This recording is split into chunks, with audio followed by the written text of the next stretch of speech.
You're trapped in a cycle you didn't design. Symptoms appear. You buy a product. It works temporarily. The problem returns. You buy again. Your bathroom shelves hold 30 to 50 bottles. Antihistamines, pain relievers, digestive aids, sleep support, and you're spending $40+ monthly on interventions that never address the root cause. Meanwhile, 10 healing herbs growing in indigenous polyculture systems for centuries are either in your yard right now or can be added this weekend to any space you have. Even apartment balconies.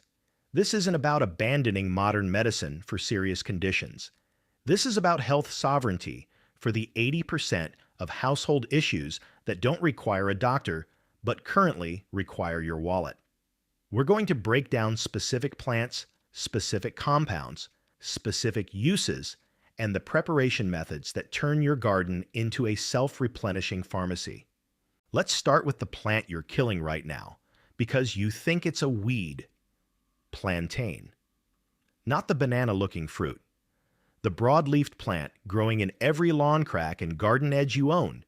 You're spending $12 to $18 on antibiotic ointment and bandage supplies every time someone gets a cut, scrape, or insect bite.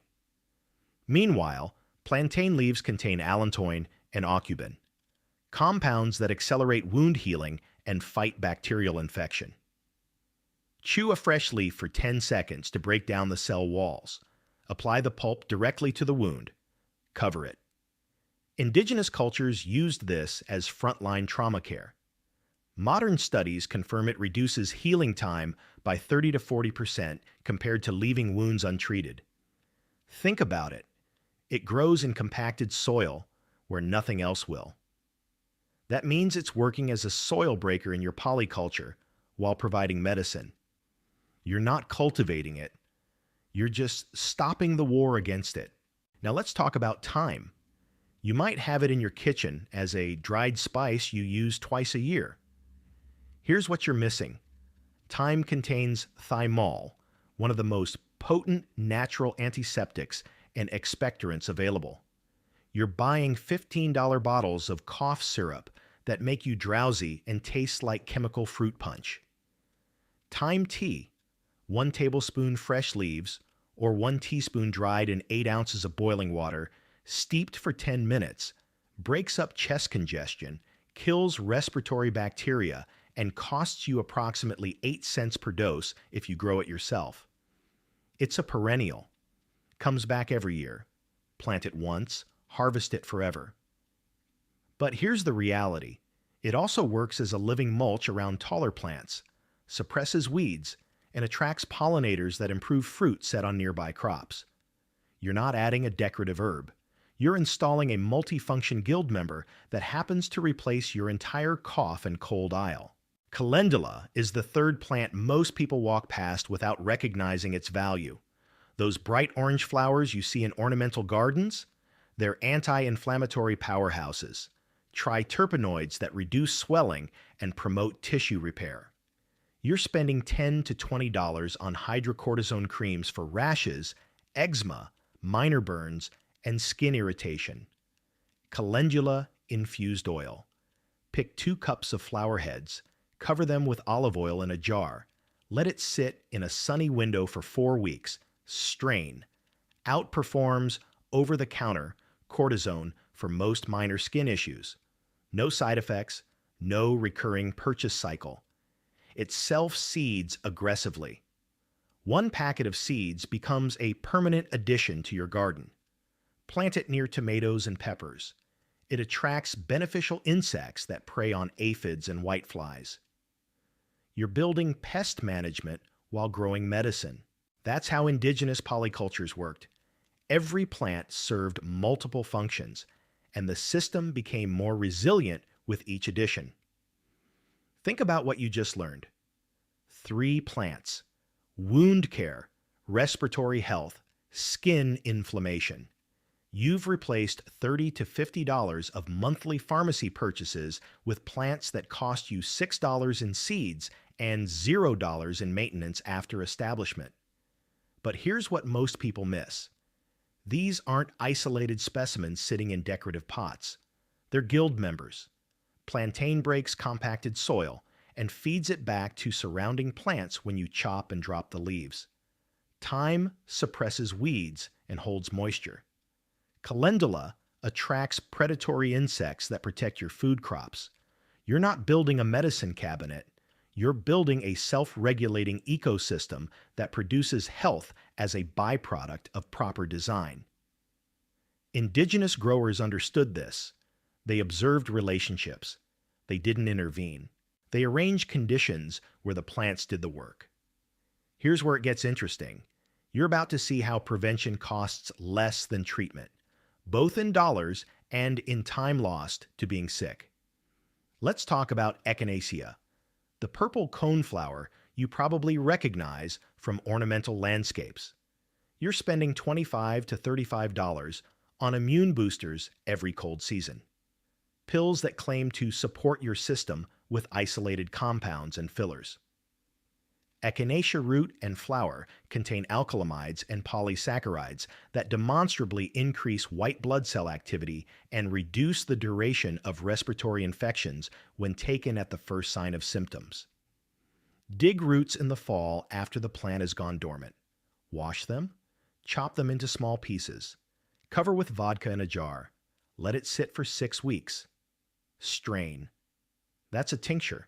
1 dropper full 3 times daily at the first tickle in your throat cuts cold duration by 2 to 3 days on average. One plant produces enough root material for 5 years of tinctures.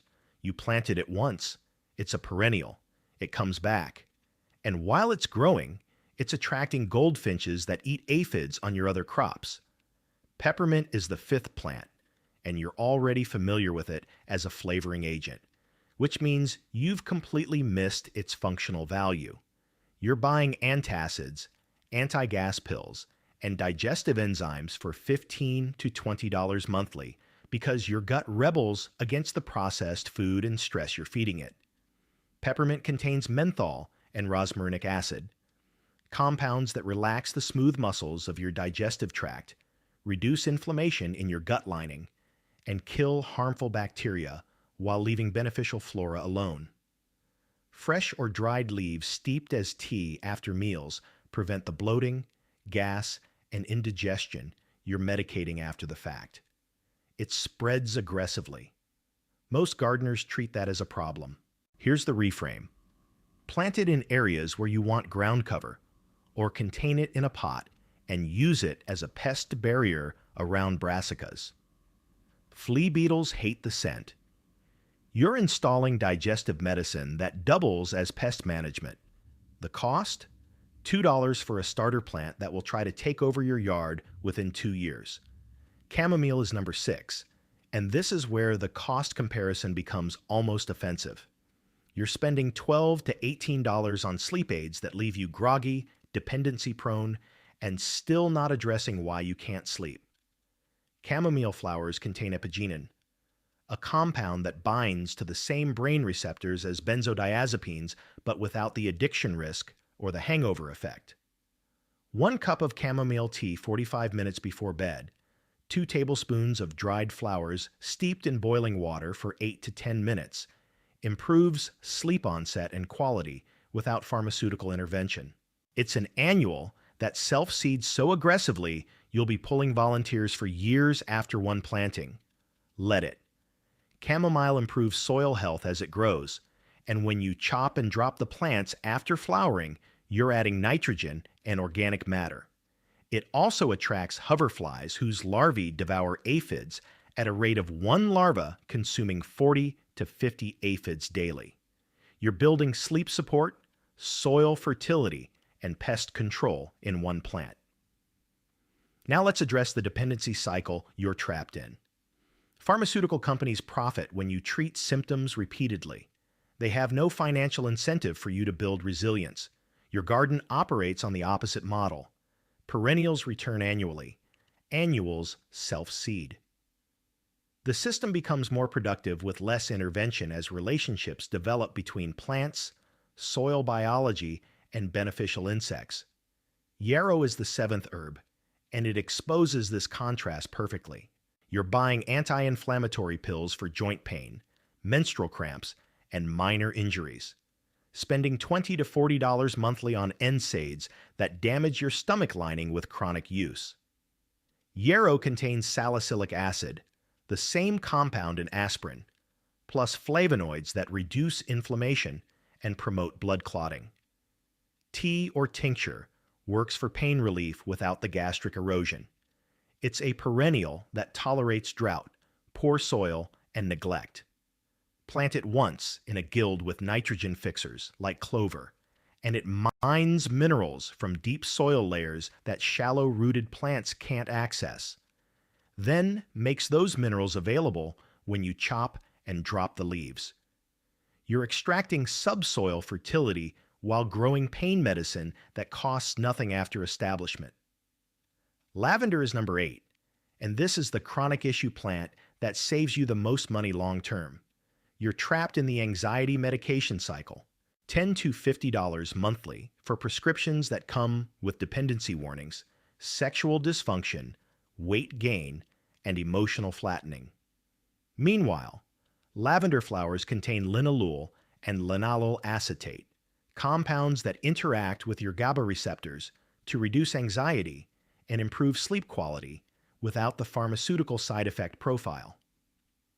Studies show lavender essential oil in a diffuser or dried flowers in a sachet near your pillow reduces anxiety symptoms comparably to low-dose benzodiazepines for mild to moderate cases.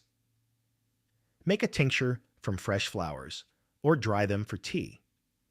One established lavender plant produces enough flowers annually to replace $200 to $300 in anxiety medication for situational stress. It's a perennial that thrives in poor, rocky soil where other plants fail. Plant it on slopes for erosion control, or use it as a border plant that repels deer and rabbits from your food crops. You're installing mental health support that doubles as wildlife management. Valerian is the 9th herb, and it addresses the sleep issue from a different mechanism than chamomile. You're buying sleep aids that work through sedation. They knock you out, but don't improve sleep architecture, which is why you wake up feeling worse. Valerian root contains valerianic acid, modulates GABA activity to promote natural sleep onset and deeper REM cycles without morning grogginess. Dig roots in late fall after 2 years of growth. Wash thoroughly. Chop into small pieces. Make a tincture using the same method as echinacea. 20 to 30 drops in water 1 hour before bed improves both sleep latency and sleep quality. It's a perennial that self-seeds moderately and tolerates partial shade. Perfect for understory planting in food forests or alongside nitrogen-fixing shrubs. The flowers attract beneficial insects, including parasitic wasps that control caterpillar populations on brassicas.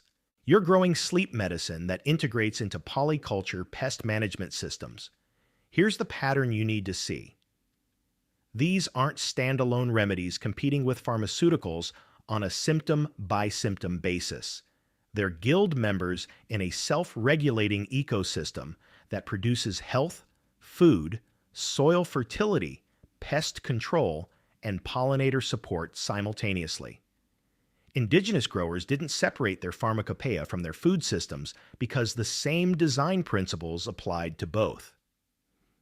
Observation plus arrangement. You're not fighting your environment. You're creating conditions where beneficial relationships develop naturally.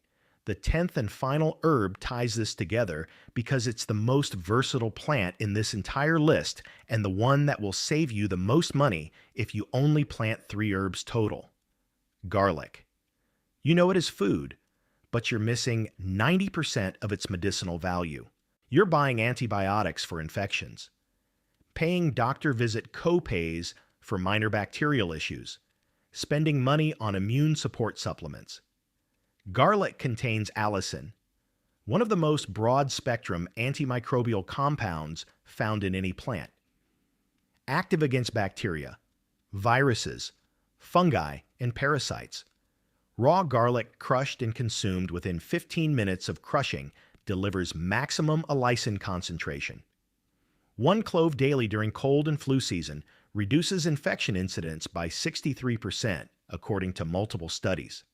For active infections, 3 to 4 cloves daily in food or as a tincture shortens duration significantly.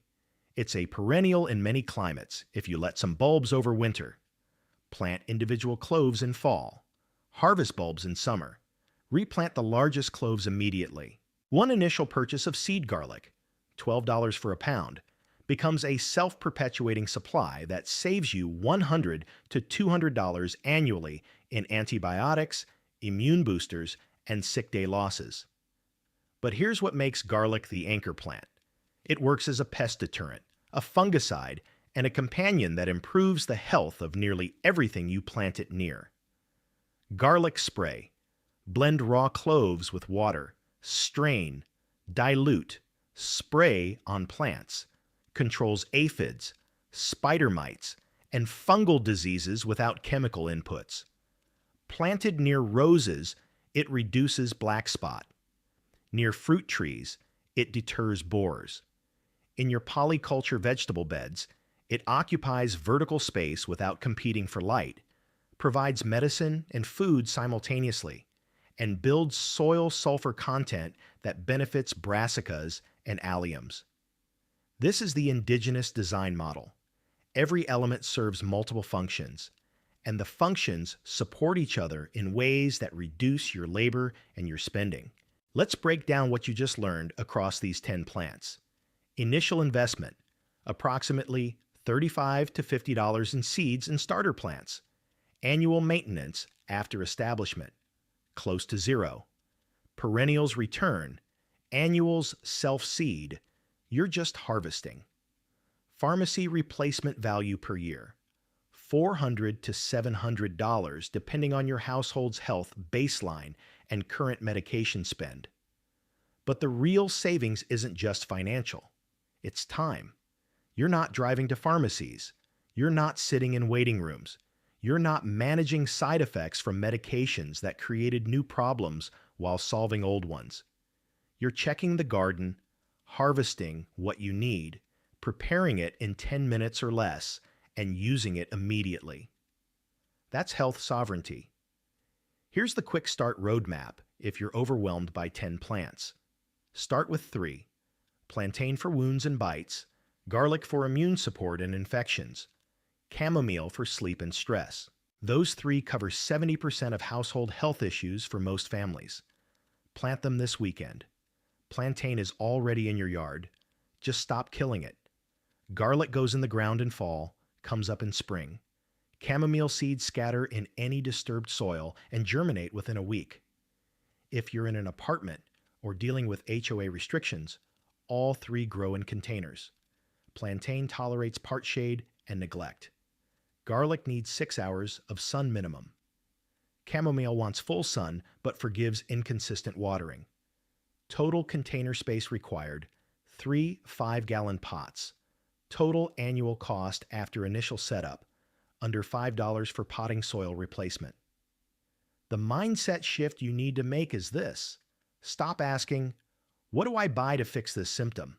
And start asking, what relationship am I missing in my system? Your body isn't a machine that breaks down randomly. It's responding to inputs. Stress, processed food, chemical exposure, disrupted sleep, chronic low-grade inflammation from environmental factors. The plants in this list don't just treat symptoms. They support the underlying systems that maintain health when they're functioning correctly. Indigenous cultures understood this because they observed. They watched which plants grew near each other. They noticed which ones appeared after disturbances. They tested applications carefully and passed down knowledge that worked. You're not abandoning modern medicine for serious conditions. You're reclaiming the 70 to 80% of health maintenance that never required pharmaceuticals in the first place. You now have the prescription codes. If this rewired how you see your garden, share it with someone still spending their weekends at the pharmacy instead of harvesting from their yard. You can stop paying and fighting.